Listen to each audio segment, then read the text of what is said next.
we've got a new patent from Yamaha for a semi-automatic MT-07. So that's their, affordable, middleweight, naked bike, a little bit lively, a little bit bonkers, but also, fairly appropriate for newish riders or someone moving up to a big bike.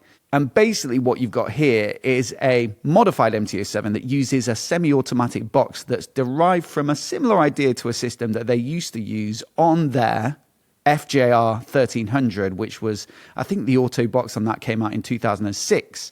Basically, the idea is you've got some buttons on the switchgear so you can knock the gears up and down, but there isn't a clutch lever or a shifter peg, because what you've got is an electronic actuator on the clutch down at the engine there, and also on where the shifter peg would be, I guess. And so it basically does everything for you. And the patent also suggests that you can go fully automatic, so you can just get rid of those buttons. It's a little bit like if you were riding with dual clutch transmission, which is Honda's version of it. But the thing with that is it's quite expensive because you've got a completely different clutch with two clutches. It's quite a complex system, whereas this is basically different switchgear, the two actuators on the clutch and gearbox, and then an electronic control box, I guess. And I think the implications for this are potentially quite big, because that CP2 parallel twin engine that they use in the MT-07 is also used on the R7 sports bike, the Tenere 700 adventure bike, the Tracer 7 Sports Tourer, and the XSR 700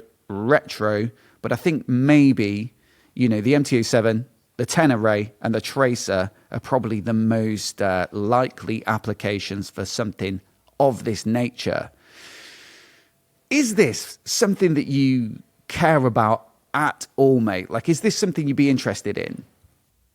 There was a very brief moment, to bring it back to boring commuting, when I was considering the DCT, getting an Africa Twin that does that, because I was like, the amount of time I'm just in traffic, just crawling along, if I can get rid of doing gears, that makes my commute a little bit easier. But then I swerved away from it, and I think I asked you actually, and I think it was the right choice. I'm happy that I got the sort of control.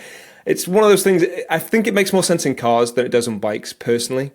I don't feel like I need it or want it. I mean, part of the joy is in, nailing a good gear change on a corner or something anyway. You feel a bit more involved in the whole process. So I don't think I would personally buy one, but I can see the use case for it, yeah. I mean, one thing is, if somebody has a physical impairment that means that it's more comfortable for them to ride a bike without a clutch and shifter, then that's great. And this is just more bikes opened up to them, and potentially cheaper bikes as well, because the DCT bikes are generally the more premium ones, like the Goldwing Africa Twin and the NT1100 and stuff like that, although there are some scooters and stuff, so that's good.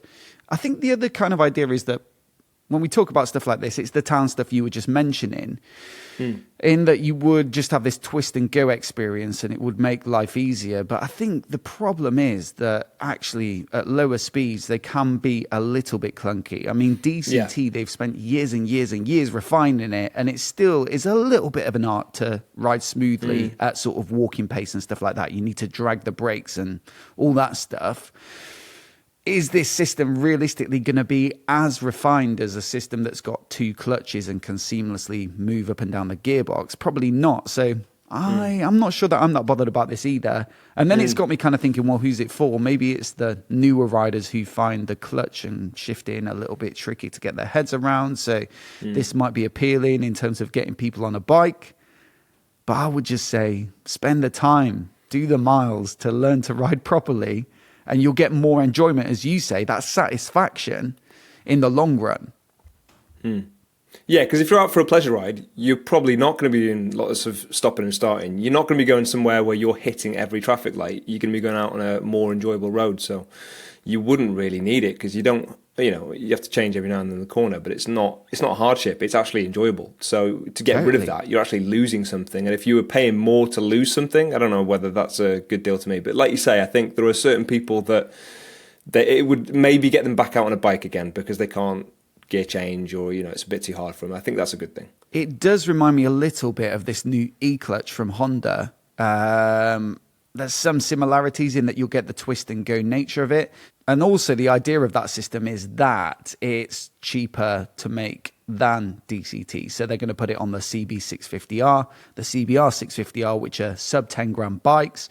And I think it's only 100 quid or 200 quid to have the e-clutch spec'd on those bikes, which is pretty impressive. Yeah. But with that system, you do still have the clutch lever, so you can take control. And also you can switch it off, I think. And also you still have to make the shifts with the shifter peg. So this really is something that's halfway between the Honda system and DCT. Like I say, not particularly sold myself. I also, thinking back to the last episode when I was talking about the MV Agusta with the smart clutch, and I didn't quite get along with it at low speeds. Yeah. Again, it was quite clumsy. It also had a little bit of a jolt when you went on the throttle mid-corner. Maybe that's because of the mechanical clutch sort of engaging.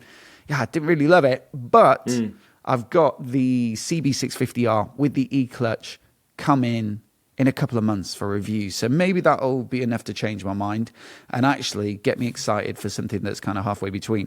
That said, it's just a patent, so maybe Yamaha are just, protecting some of their research and intellectual property and have no intention of releasing it. It would be interesting to see something competing with Honda on this front, because they seem to be the only ones making auto and semi-auto bikes, certainly internal combustion ones anyway.